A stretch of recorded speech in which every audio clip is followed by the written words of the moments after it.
povo de Deus, lindo, maravilhoso. O povo mais lindo que existe é o povo de Deus, cheio do Espírito Santo do Senhor. Hoje vamos ler mais um capítulo para a honra e glória do Senhor, para a nossa edificação de Mateus. Hoje a gente vai ler o capítulo 9. Então, nesse momento separado para buscar mais o Senhor, seja pela manhã, pela tarde, pela noite, aquele momento especial que você separou para buscar o Senhor, pegue a sua Bíblia, caneta, bloquinho de notas, seu caderninho de anotação, se prepare, pegue a sua espada, os apetrechos e vamos estudar mais um pouquinho essa palavra, ler e trazendo alguns comentários aqui para nossa edificação, em nome de Jesus. Então, aqui no capítulo 9, versículo 1, diz assim: E entrando no barco, passou para o outro lado e chegou à sua cidade. E eis que lhe trouxeram um paralítico deitado numa cama. E Jesus, vendo a fé deles, disse ao paralítico: Filho, tem bom ânimo, perdoados te são os teus pecados. E eis que alguns dos escribas diziam entre si: Ele blasfema. Mas Jesus, conhecendo seus pensamentos, disse: Por que pensais mal em vossos corações? Pois qual é mais fácil, dizer: Perdoados te são os teus pecados, ou dizer: Levanta-te e anda? Ora, para que saibais que o Filho do Homem tem na terra autoridade para perdoar pecados, disse então ao paralítico: Levanta-te, toma a tua cama e vai para a tua casa. E levantando-se, foi para a sua casa. E a multidão, vendo isto, maravilhou-se e glorificou a Deus que dera autoridade aos homens. Então aqui as pessoas ficaram maravilhadas com aquilo que Deus pode fazer através da vida de uma pessoa. Aqui era o Cristo, fazer muitos milagres. E o Senhor disse, depois, que a gente vai ler depois, que aqueles que crerem em Deus e que fizerem a sua vontade, poderão fazer coisas ainda maiores, que Jesus fez naquela época. Então o Espírito Santo do Senhor, ele nos move, a fazer coisas também sobrenaturais, dependendo da sua vontade, da situação, da nossa disposição, da disponibilidade também, para o Senhor atuar na nossa vida, através da autoridade, em nome do Senhor Jesus. Continuando, versículo 9. E Jesus, passando adiante dali, viu assentado na alfândega um homem chamado Mateus e disse-lhe: Segue-me. E ele, levantando-se, o seguiu. E aconteceu que, estando ele em casa, sentado à mesa, chegaram muitos publicanos e pecadores e sentaram-se juntamente com Jesus e seus discípulos. E os fariseus, vendo isto, disseram aos seus discípulos: Por que come o vosso mestre com os publicanos e pecadores? Jesus, porém, ouvindo, disse-lhes: Não necessitam de médico os sãos, mas sim os doentes.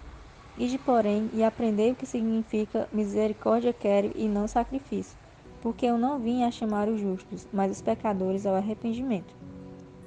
Então aqui a gente vê que o Senhor, ele é acessível, Ele não é aquela pessoa reservada ali, que só dá certo, para aquelas pessoas, no caso aqui, os fariseus, que eram as pessoas que liam a lei, estudiosos, que levavam a lei tão a sério que acabava estragando, a lei, acabava acrescentando coisas que não tinham na lei, O zelo deles era tão grande que acabavam, fazendo além daquilo que o Senhor pediu, e acabavam sobrecarregando as pessoas, e fazendo coisas que o Senhor não pediu e, por consequência, até fazendo as pessoas se afastarem mais do Senhor. E Deus, Jesus aqui, ele se mostra acessível, ele não se prende a essas coisas, que não foram pedidas, pelo Senhor, que acaba afastando a gente de outras pessoas, a questão da religiosidade, Religião não é prejudicial. Religião tem a ver com hábitos. A gente precisa de hábitos para a gente buscar o Senhor, para a gente inserir a disciplina. Religião tem a ver com disciplina, Você disciplinar os seus hábitos, o seu eu, com bons costumes, que vão nos aproximar do Senhor. Então a religião, ela não é errada. Quando é que ela se torna algo prejudicial?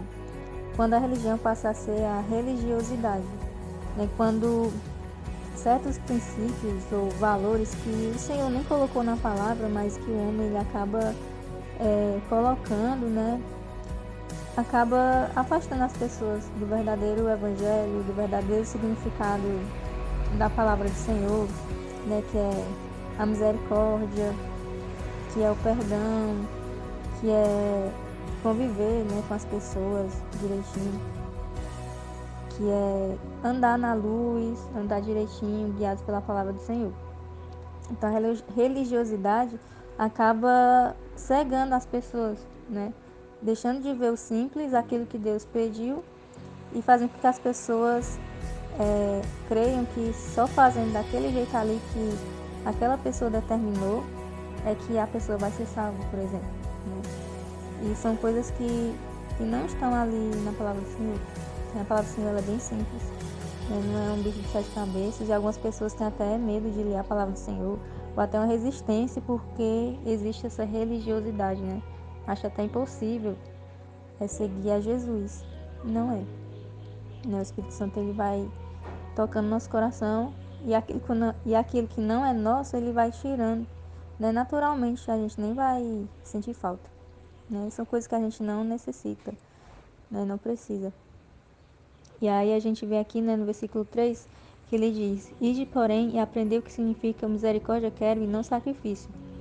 Esse sacrifício aqui não é o sacrifício de jejum, por exemplo, né, que é um tipo de sacrifício. Esse sacrifício aqui ele está se referindo à lei, à religiosidade que eu falei agora, né? Porque os fariseus eles eram muito ligados à questão das ofertas, da religiosidade, né? Desses hábitos, né? Que eles até acabaram enrijecendo ainda mais, né? A lei do Senhor. Então o Senhor está dizendo aqui que ele não quer essas coisas, ele não está pedindo essas coisas que o Senhor colocou e que eles até fizeram até mais rígido ainda, que é para ficar ainda na cabeça deles, talvez, para ficar mais santo ainda, né? Então o Senhor não quer esse sacrifício, ele quer misericórdia. E aí alguns aqui já até conhecem, outros talvez não conheçam, que existe até a parábola do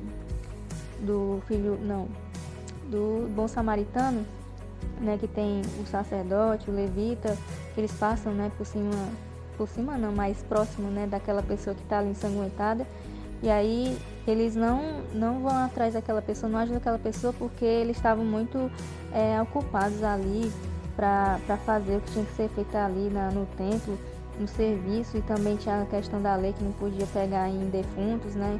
A gente pode ver depois com mais detalhes. Então é esse tipo de sacrifício, é colocar alguns hábitos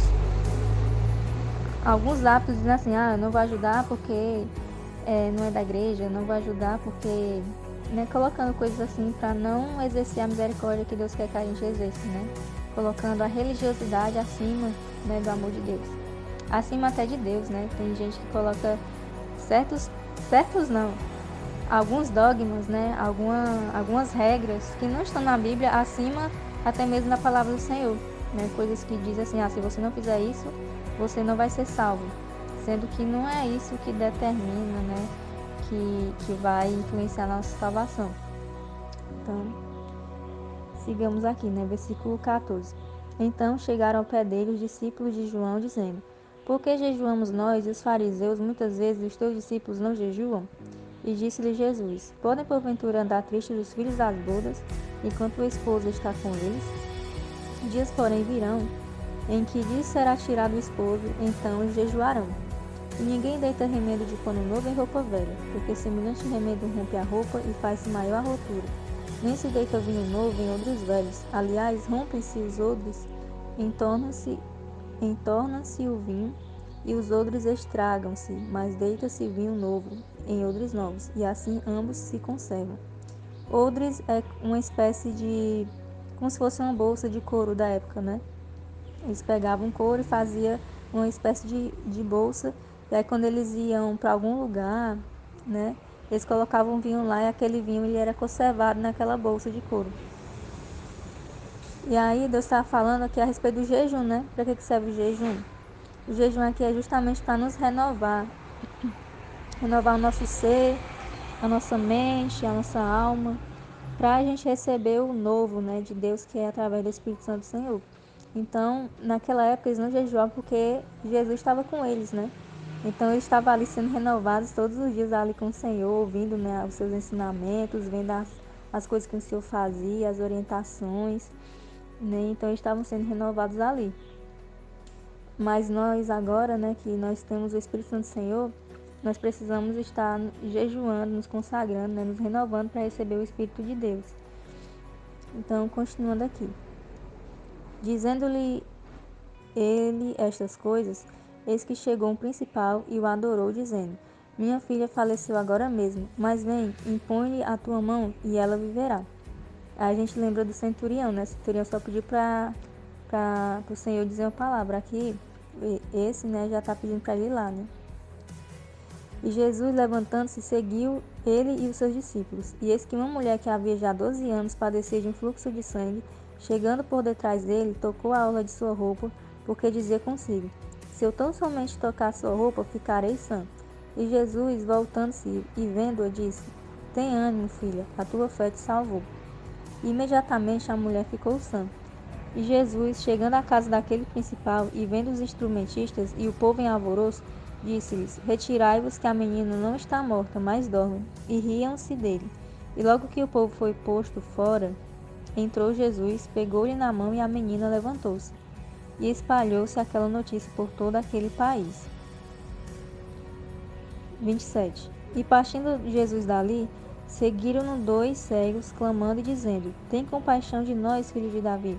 E quando chegou a casa, os cegos se aproximaram dele e Jesus disse-lhes: Credes vós que eu posso fazer isto? Disseram-lhe eles: Sim, Senhor. Tocou então os olhos deles, dizendo: Seja-vos feito segundo a vossa fé. E os olhos se lhes abriram. E Jesus advertiu-os, dizendo: Olhai que ninguém saiba. Mas tendo eles saído, divulgaram a sua fama por toda aquela terra. Às vezes o Senhor pedia para o pessoal não dizer, né, o que ele tinha feito. Por que ele fazia isso? Porque ele não queria que as pessoas não soubessem, né, o que ele tinha feito?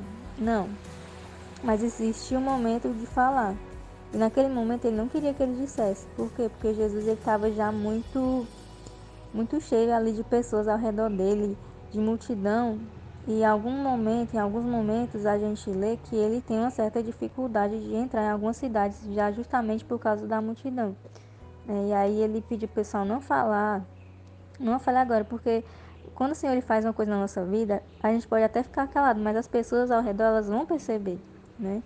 Então, por mais que a gente não fale, mas através da nossa vida, as pessoas vão perceber que tem algo diferente. E as pessoas vão saber que foi Jesus, né? E aquelas pessoas eram cegas. E as pessoas iam ver que eles estavam vendo. Então, ia chegar um momento em que as pessoas iam saber que era Jesus, mas nesse momento Jesus ia estar já longe, né?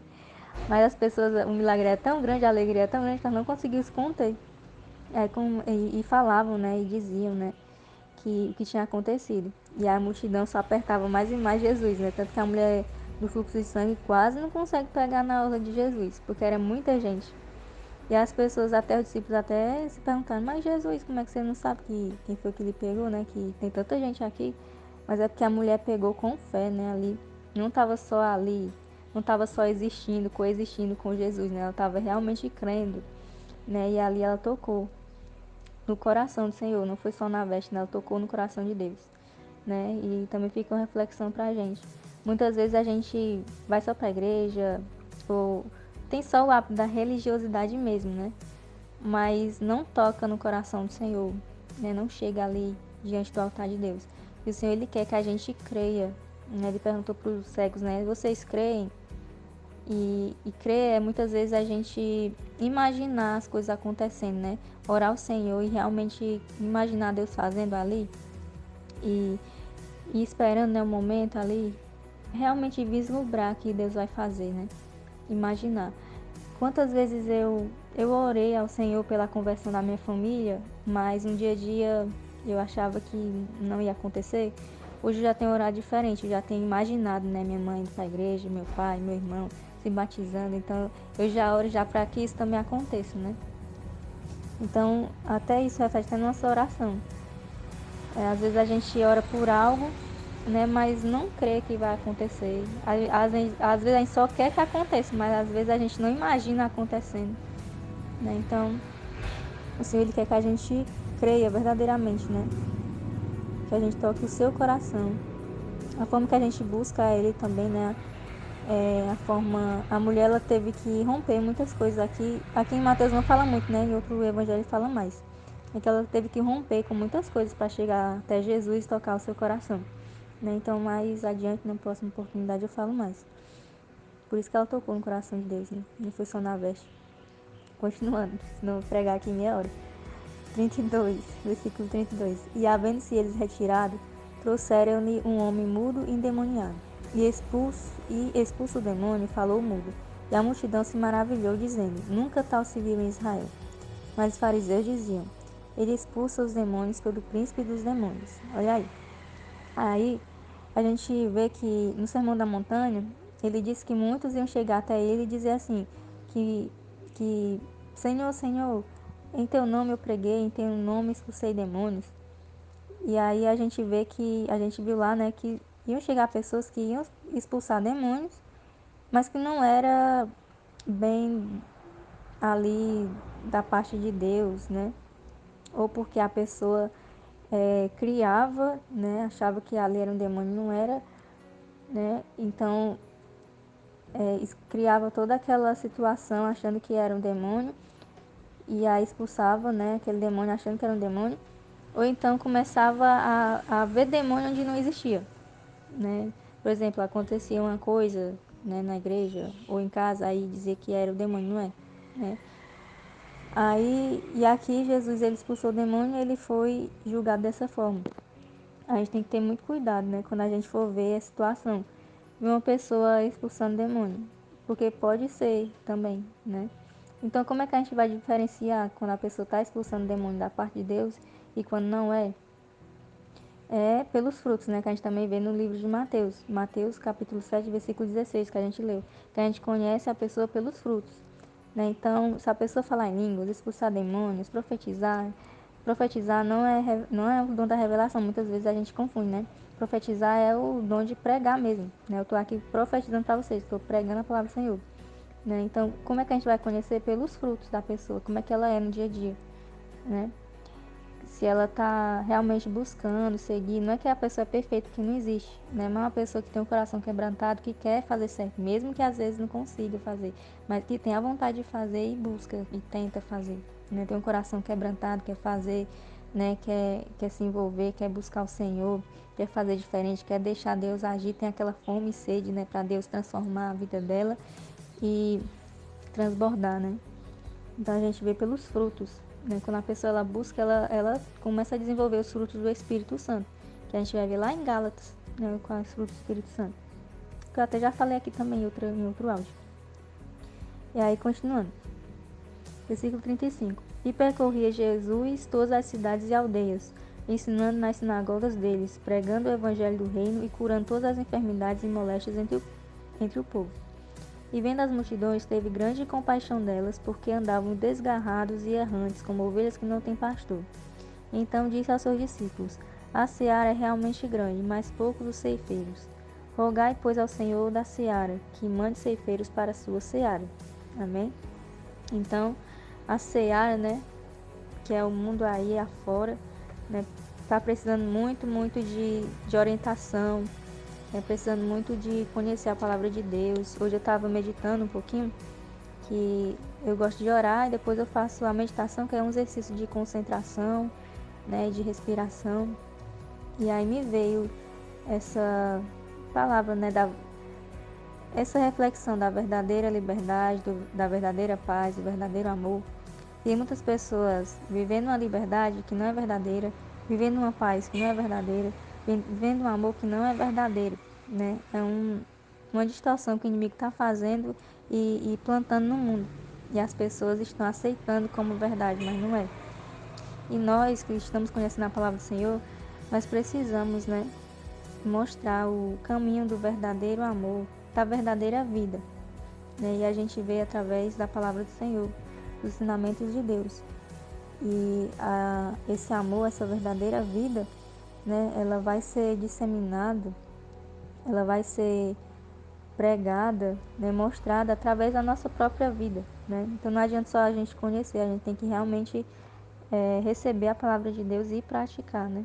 Então esse é o nosso desafio, não é nem conhecer, né? Às vezes a gente pensa que o desafio é só conhecer, né? Acordar às vezes cedo, ler, dar logo um sono, né, na hora de ler, né? Ou então a pessoa tem que ler várias vezes a mesma frase porque são vários pensamentos ali tentando roubar a atenção, mas esse já não é o principal desafio. O principal desafio já é praticar, na verdade, né? Então é conhecer e praticar. Esse é o nosso principal desafio. Mas que a gente consegue, juntos a gente consegue, né? Um levantando o outro, para a honra e glória do Senhor Jesus. Então, essa foi a leitura de hoje, Mateus 9. Que Deus abençoe você que ouviu o áudio, que você tenha sido edificado, que Deus tenha aberto mais o seu entendimento, em nome de Jesus. Deus abençoe a sua família, visite a sua saúde, visite o seu trabalho, que abra portas que você tem necessitado, né, em nome de Jesus. E até a próxima. Qualquer coisa, deixe seu comentário, compartilhe com seus amigos, aqueles que você acha que pode ajudar. E até amanhã, em nome de Jesus.